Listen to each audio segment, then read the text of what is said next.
Halo semua. Saya mendapatkan kiriman sebuah video dari salah seorang subscriber. Di dalam video itu, ada seorang mualaf bernama Donditan yang bertanya kepada seorang Kristen bernama Yunia. Pertanyaan Donditan kurang lebih seperti ini. Sebagai orang Kristen, kamu percaya bahwa Yesus sudah mati di salib untuk menebus dosa kamu. Berarti kamu cinta kepada Tuhan Yesus kan? Misalnya, kamu dikasih kesempatan melihat Yesus mau disalib. Kira-kira kamu lari seperti murid lain? Atau nolong Yesus supaya tidak disalib? Atau bantuin tentara Romawi salib Yesus? Di situ Yunia menjawab, nolongin Yesus supaya tidak disalib. Kemudian Donditan bertanya kembali kepada Yunia, kalau kamu nolong Yesus supaya tidak disalib, artinya tidak ada penebusan dosa. Dosa kamu tidak ditebus dong? Setelah itu, Yunia terlihat kebingungan. Nah, sebenarnya pertanyaan ini adalah pertanyaan yang bagus. Sayangnya Yunia tidak bisa menjawab dengan baik. Oleh karena itu, pada video ini, saya akan menjawab pertanyaan Donditan dan akan memberikan pertanyaan balik kepada Donditan. Terus terang, saya tidak yakin Donditan akan mendengarkan jawaban saya. Karena, biasanya banyak orang yang cuma mau bertanya, tetapi tidak mau mendengarkan jawaban. Oleh karena itu, sebenarnya saya membuat video ini bukan untuk Donditan, tetapi untuk subscriber saya yang mengirimkan video itu. Mudah-mudahan Donditan mendengarkan jawaban saya, dan mudah-mudahan dia mau menjawab pertanyaan saya. Tetapi kalau dia tidak mendengarkan jawaban saya, dan tidak mau menjawab pertanyaan saya, juga tidak apa-apa. Karena saya tahu, kebanyakan orang, selain tidak mau mendengarkan jawaban, juga tidak mau menjawab pertanyaan. Oleh karena itu, pertanyaan yang saya ajukan, saya tujukan kepada muslim manapun juga, yang sedang menonton video ini. Oke, kita mulai aja ya. Perhatian, perhatian, ini peringatan. Nonton tanpa ragi dapat menyebabkan stroke bagi pecandu ajaran kebencian yang tidak mau bertobat. Si tanpa ragi ini Laskar Kristus. Itu waktu tanpa ragi buat video terakhir itu yang waduh luar biasa itu, bikin darah tinggi naik itu. Jadi, buang kebencian Anda sekarang dan gunakan hati nurani yang bersih demi keselamatan Anda. Nah, pertanyaan Donditan ini sebenarnya cukup menarik. Karena berandai-andai kembali ke masa lalu. Apa yang akan kita lakukan jika kita hidup di masa lalu? Dalam hal ini, kasus yang diutarakan adalah jika kita hidup di zaman Yesus dan melihat Yesus akan disalibkan. Apa yang akan kita lakukan jika kita berada di dalam posisi itu? Apakah kita akan kabur seperti murid-murid Yesus? Atau kita akan berusaha menolong Yesus? Atau kita akan membantu tentara Romawi menyalibkan Yesus? Sayangnya, andai-andai yang diutarakan Donditan ini tidak jelas. Apakah maksudnya kita lahir di masa itu? Atau kita kembali ke masa lalu, seperti di dalam film Back to the Future? Nah, kalau maksudnya adalah seperti film Back to the Future, berarti kita masuk ke dalam genre science fiksi. Bagaimana jika kita bisa kembali ke masa lalu dan mengubahnya? Pertanyaan imajinatif seperti ini sering dipakai dalam film-film sains fiksi terkenal, seperti Terminator dan Star Trek. Untuk menjawab pertanyaan sains fiksi seperti ini, tentunya kita harus menjawabnya dengan cara sains fiksi juga. Oleh karena itu, sekarang saya menjelaskan dulu sebuah benda istimewa yang disebut pita Mobius. Sebuah pita Mobius bisa kamu buat dengan menggunakan sebuah kertas yang panjang. Kertas itu kamu pegang pada kedua ujungnya, lalu salah satu ujungnya, kamu putar setengah lingkaran, lalu kamu sambungkan ke ujung yang satunya lagi. Pita Mobius ini sudah ada di gambar-gambar mosaik Romawi kuno sejak abad ketiga. Namun baru dijadikan model matematika pada tahun 1858 oleh August Ferdinand Mobius dan Johann Benedict Listing. Secara matematika, definisi pita Mobius adalah sebuah permukaan dengan hanya satu sisi dan hanya satu komponen batas. Pita Mobius memiliki properti matematis yang tak berorientasi. Hal ini juga dapat disadari sebagai sebuah permukaan teratur. Intinya, jika kamu berjalan terus sesuai dengan jalur pita Mobius, kamu akan sampai ke sisi yang satunya lagi. Dan jika kamu terus berjalan di sisi yang satunya lagi, kamu akan kembali ke sisi yang awal.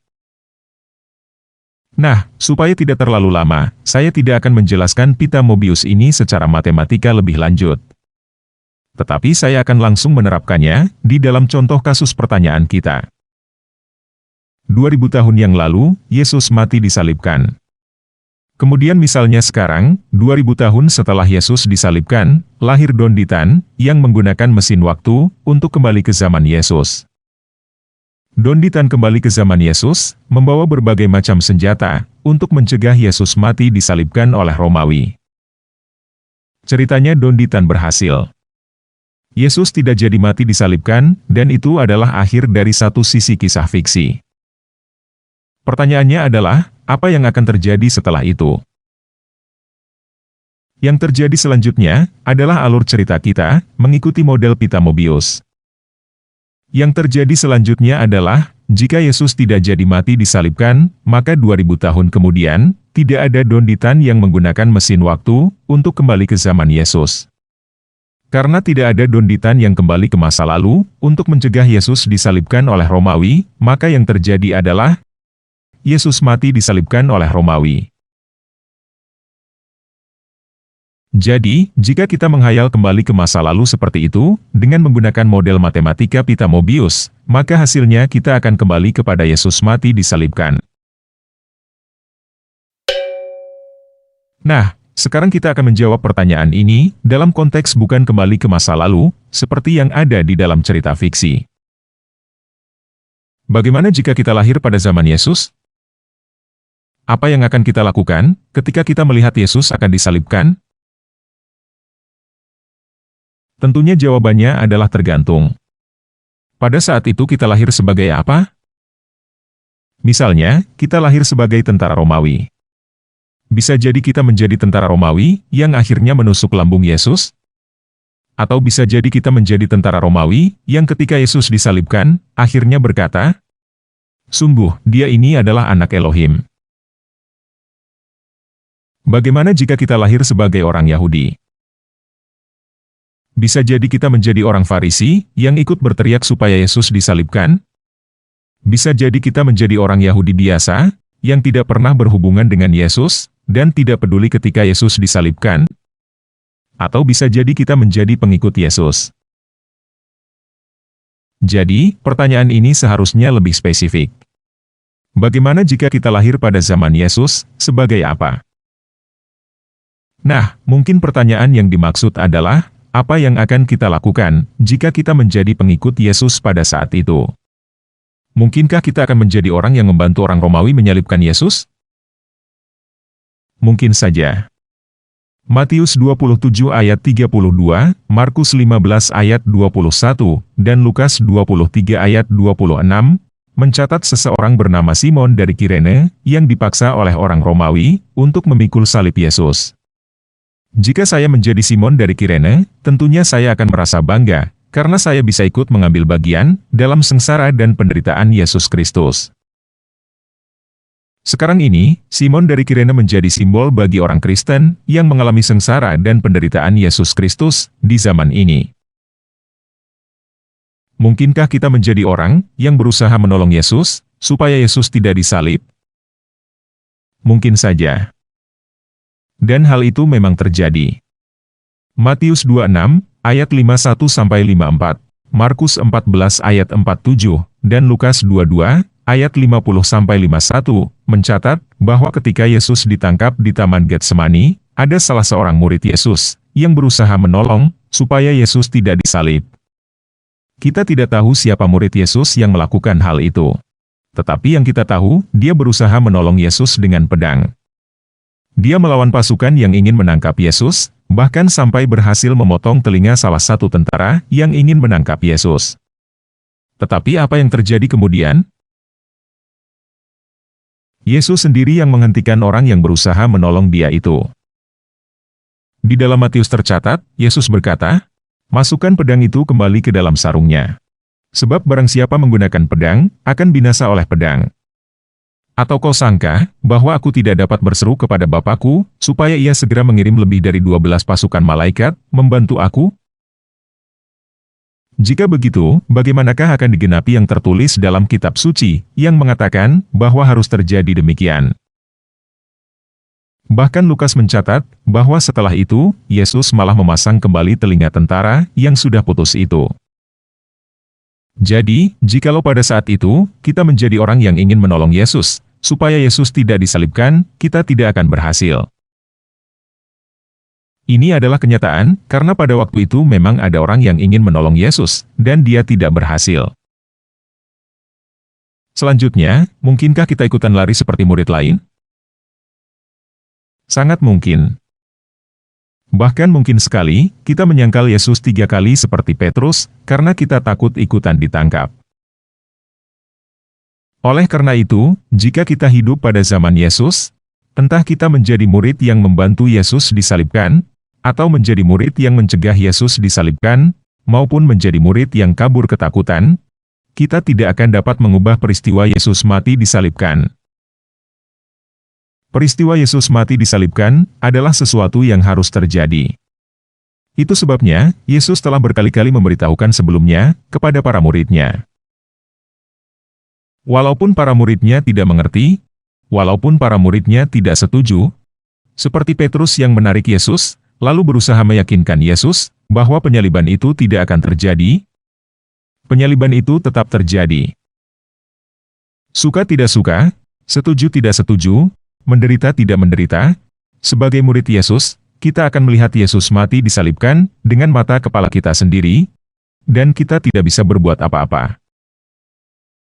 Walaupun misalnya kita sebagai murid Yesus, yang mau menyangkal bahwa Yesus disalibkan, kita tidak akan bisa melakukannya, karena yang melihat Yesus disalibkan, bukan hanya murid Yesus. Ada orang-orang Romawi dan orang-orang Yahudi lain, yang juga menjadi saksi mata, melihat Yesus disalibkan. Dan kesaksian mereka itu tercatat di dalam sejarah Romawi dan sejarah Yahudi, di luar Alkitab. Dengan demikian, penyaliban Yesus adalah fakta sejarah, dengan banyak saksi mata, dari berbagai pihak. Cuma orang bodoh yang percaya kepada satu orang Arab, yang bukan saksi mata, hidup di Mekah nun jauh dari tempat peristiwa, 600 tahun kemudian, dan berkata bahwa Yesus digantikan oleh orang lain yang tidak diketahui. Jadi, jika ada buku yang dianggap turun gedebuk dari langit, berkata bahwa Yesus tidak mati disalibkan, buku itu bertentangan dengan sejarah. Artinya buku itu adalah buku dongeng. Seyakin apapun kamu, bahwa isi buku itu adalah wahyu dari Allah, tetap saja keyakinan kamu itu tidak benar. Bahkan jika kamu menghayal dengan sains fiksi, kembali ke masa lalu untuk menyelamatkan Yesus dari mati disalib, dengan model sains pita Mobius, ujungnya Yesus tetap akan mati disalibkan. Jadi, jika sekarang kamu sudah tahu bahwa informasi Yesus tidak mati disalibkan adalah informasi yang salah, dan kamu tetap ingin membelanya, kamu bukan membela kebenaran. Kamu hanya orang sakit jiwa yang tidak bisa menerima kenyataan. Saya berharap kamu sembuh dari sakit kamu dan belajar untuk menerima kenyataan. Nah, itu adalah jawaban saya untuk pertanyaan Don Ditan mengenai apa yang akan saya lakukan jika saya melihat Yesus akan disalibkan. Sekarang saya ingin memberikan pertanyaan balik untuk Don Ditan dan Muslim lain yang menonton video ini. Simak baik-baik ya. Di dalam buku Tafsir Al-Qurtubi, volume 14, halaman 524, poin ke-10, dikatakan, apabila mata beliau tergerak pada seorang wanita, maka suami wajib mentalak istrinya untuk beliau. Dan Nabi SAW halal menikahi wanita tersebut. Ibnu Al-Arabi berkata, beginilah yang dikatakan oleh Imam Al-Haramain. Penjelasan serta contohnya sudah banyak disebutkan oleh para ulama, yaitu cerita Zaid dan istrinya. Nah, saya tidak tahu apakah kamu tahu tentang cerita Zaid dan istrinya. Jadi saya ceritakan sepintas aja, supaya kita semua tidak ada kesalahpahaman tentang apa yang kita bahas. Tafsir Al-Qurtubi, volume 14, halaman 471, menyatakan bahwa Zaid diangkat sebagai anak oleh Rasulullah SAW, sedari ia masih kecil sekali. Bahkan orang-orang sekitarnya pun memanggilnya dengan sebutan Zaid bin Muhammad. Tafsir Al-Qurtubi, volume 14, halaman 464-466, menceritakan bagaimana Muhammad menikahkan Zaid dengan Zainab binti Jahsy. Tafsir Al-Qurtubi, volume 14, halaman 465, menjelaskan bahwa Zainab adalah sepupu Muhammad, anak dari bibinya. Tafsir Al-Qurtubi, volume 14, halaman 473, menyatakan bahwa beberapa ulama, di antaranya Qatadah, Ibnu Zaid, At-Tabari, dan beberapa ulama tafsir lainnya, menyebutkan bahwa Nabi SAW memiliki sedikit ketertarikan terhadap Zainab binti Jahsy. Padahal pada saat itu, Zainab masih berstatus sebagai istri dari Zaid. Beliau menantikan, bila tiba waktunya Zaid menceraikan Zainab, maka beliau akan menikahinya. Muqatil berkata, setelah Nabi SAW menikahkan antara Zaid dan Zainab binti Jahsy, Zainab pun menetap di kediaman Zaid. Kemudian pada suatu hari, Nabi SAW mengunjungi Zaid untuk menanyakan kabarnya. Namun di rumah Zaid, Nabi SAW hanya melihat Zainab, yang pada saat itu sedang berdiri mengerjakan sesuatu. Zainab terlihat sangat cantik ketika itu. Wajahnya putih menawan, dan tubuhnya ramping menakjubkan. Seorang wanita Quraisy yang hampir sempurna, membuat Nabi SAW tertarik kepadanya.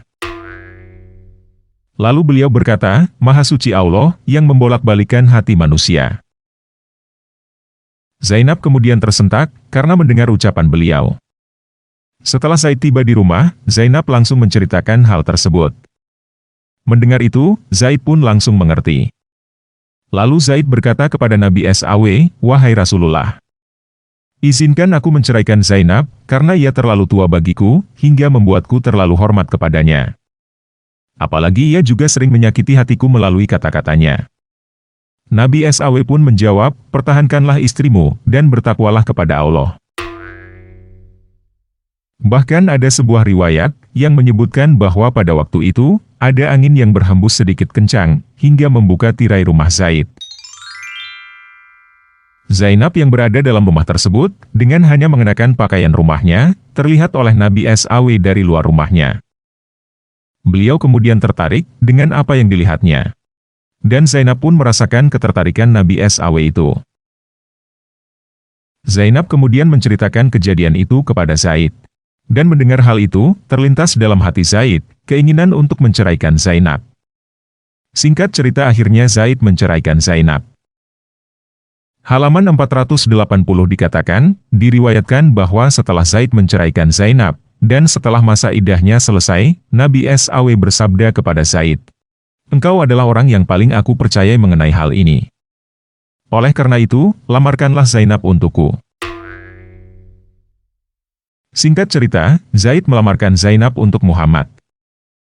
Tafsir Al-Qurtubi, volume 14, halaman 481 dikatakan, tiba-tiba, datanglah Rasulullah SAW ke sana, dan langsung mencampuri Zainab, tanpa meminta izin kepada siapapun terlebih dahulu.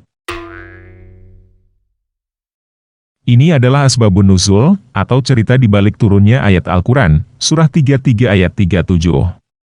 Dalam kurung ingatlah, ketika engkau dalam kurung Nabi Muhammad, berkata kepada orang yang telah diberi nikmat oleh Allah, dan engkau dalam kurung juga telah memberi nikmat kepadanya. Pertahankan istrimu, dan bertakwalah kepada Allah. Sedang engkau menyembunyikan di dalam hatimu, apa yang akan dinyatakan oleh Allah. Dan engkau takut kepada manusia, padahal Allah lebih berhak untuk engkau takuti. Maka, ketika Zaid telah mengakhiri keperluan terhadap istrinya, dalam kurung menceraikannya, kami nikahkan engkau dengan dia, dalam kurung Zainab. Agar tidak ada keberatan bagi orang mukmin, untuk dalam kurung menikahi istri-istri anak-anak angkat mereka, apabila mereka telah menyelesaikan keperluan terhadap istri-istrinya. Ketetapan Allah itu pasti terjadi. Tafsir Al-Qurtubi, volume 14, halaman 482-483 dikatakan, setelah Allah menurunkan ayat ini kepada Nabi SAW, dan memberitahukan beliau, bahwa Allah telah menikahkan beliau dengan Zainab, maka Nabi SAW pun mencampuri Zainab, tanpa izin siapapun lagi. Tidak ada pembaruan akad, tidak ada pernyataan mahar, dan tidak ada apapun yang menjadi syarat dan kewajiban, yang disyariatkan kepada kaum muslimin pada umumnya. Ini adalah kekhususan yang dimiliki oleh Nabi SAW seorang. Tidak ada yang boleh menirunya lagi, menurut kesepakatan para ulama dan seluruh kaum muslimin dari dulu hingga sekarang. Oleh karena keistimewaan inilah, Zainab mengungkapkan rasa kebanggaan yang ada di dalam hatinya kepada para istri Nabi lainnya. Ia berkata, kalian dinikahkan oleh ayah-ayah kalian, sedangkan aku dinikahkan langsung oleh Allah. Nah, saya tidak bertanya, apakah kelakuan Muhammad yang barusan kita dengar dari tafsir Al-Qurtubi adalah tindakan yang berakhlak mulia? Karena jawabannya relatif. Bagi saya, mengawini bekas istri anak angkat sendiri adalah tindakan yang tidak bermoral. Dan kelakuan Muhammad yang barusan kita baca adalah tragedi yang membuat saya muak ketika mendengarnya. Tetapi, mungkin saja ada orang-orang tertentu yang senang mendengar kelakuan Muhammad yang barusan kita dengar, dan menganggapnya teladan yang berakhlak mulia. Jadi, menurut saya, jika kamu adalah orang yang ingin kawin dengan bekas istri anak angkat kamu sendiri, Islam adalah agama yang cocok untuk kamu. Tetapi, jika kamu adalah orang yang sadar bahwa mengawini bekas istri anak angkat sendiri adalah tindakan yang tidak bermoral, Islam tidak cocok untuk kamu.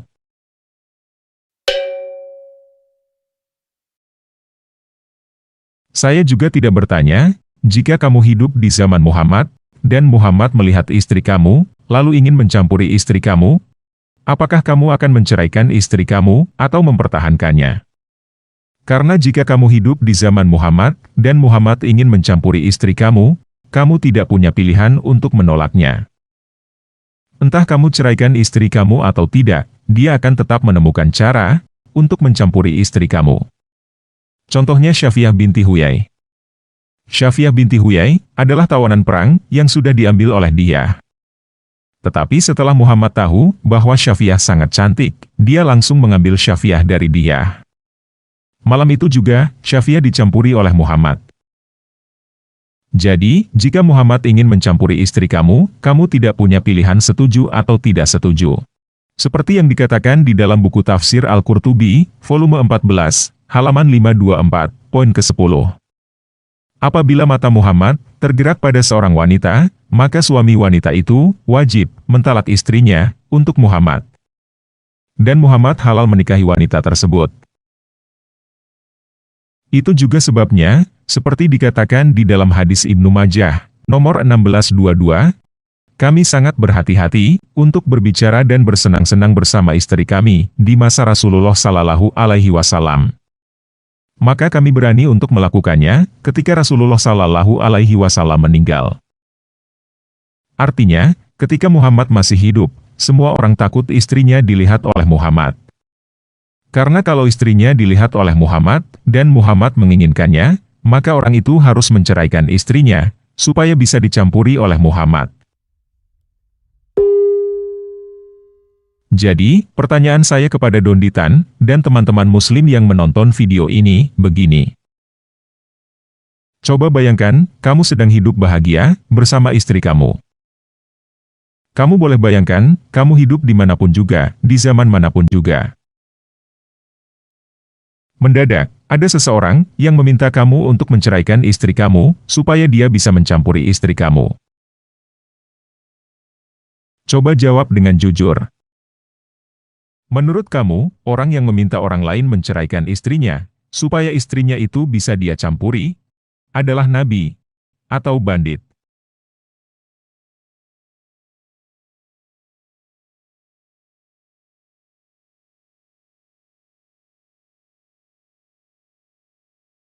Bagaimana jika orang itu mengaku bahwa dia adalah nabi? Saya tidak bertanya, apakah kamu akan menyerahkan istri kamu? Tetapi saya bertanya, jika orang yang meminta kamu bercerai supaya dia bisa mencampuri istri kamu itu mengaku nabi, kamu menjadi percaya bahwa dia adalah nabi, hanya karena dia mengaku dirinya nabi? Atau kamu menjadi semakin yakin bahwa orang ini adalah seorang bajingan, bandit penipu, yang berusaha memperalat agama demi melancarkan kejahatannya? Bagaimana jika dia berusaha meyakinkan kamu, dia nabi, dengan berkata bahwa dulu dia pernah membelah bulan? Ketika kamu melihat ke langit, dan bulan tidak terbelah, dia berkata, sekarang bulannya sudah tersambung kembali. Bagaimana jika dia berkata, bukti dia nabi, adalah semalam dia terbang naik burak, dari tempat tidur, lalu kembali di pagi hari dan mendapatkan wahyu, bahwa kamu harus berdoa 5 kali sehari. Oleh karena itu, kamu harus menceraikan istri kamu, supaya orang yang baru dapat wahyu ini, mendapatkan pahala dari Tuhannya, berupa mencampuri istri kamu malam ini juga. Apa yang harus orang itu lakukan, supaya kamu yakin, bahwa dia adalah nabi? Bagaimana jika dia mendadak mendapatkan wahyu gedebuk dari langit? Tantan Donditan, segeralah jadikan istrimu mantan, supaya aku bisa melakukan penyemprotan, dan kamu akan kuberikan sebuah intan.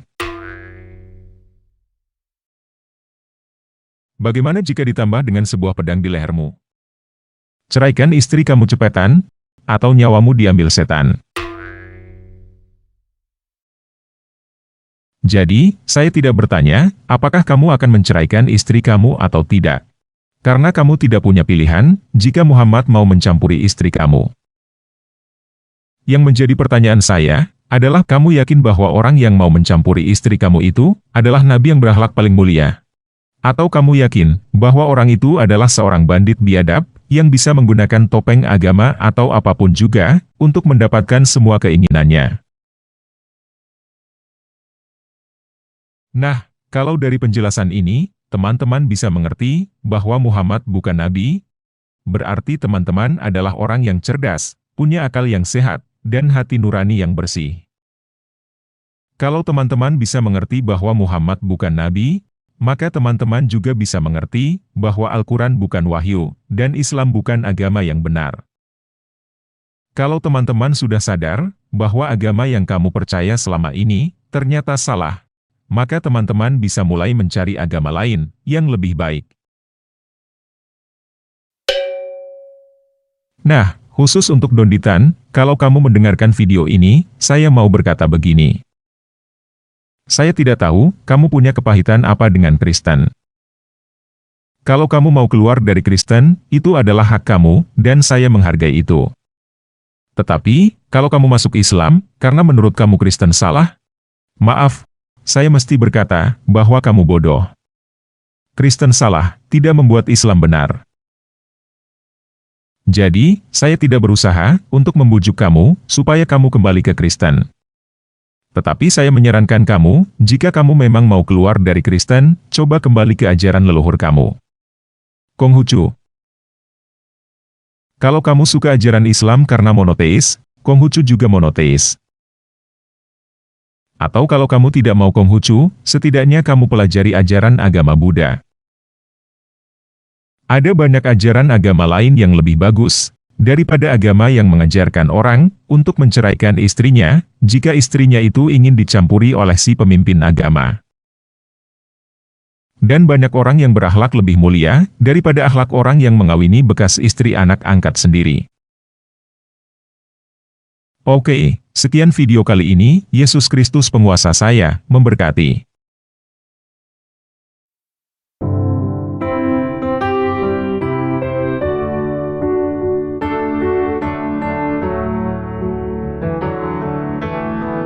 Perjalanan hidupku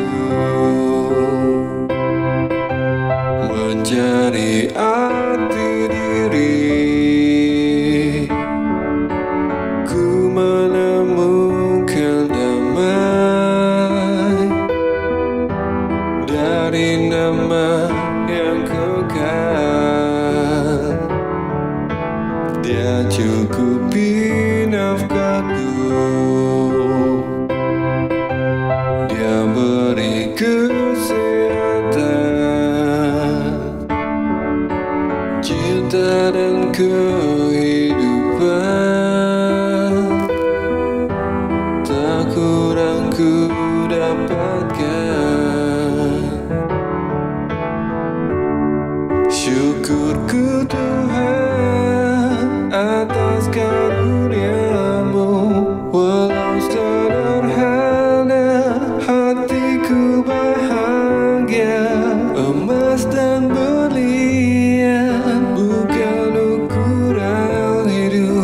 kasih cintamu jadi harta hidupku.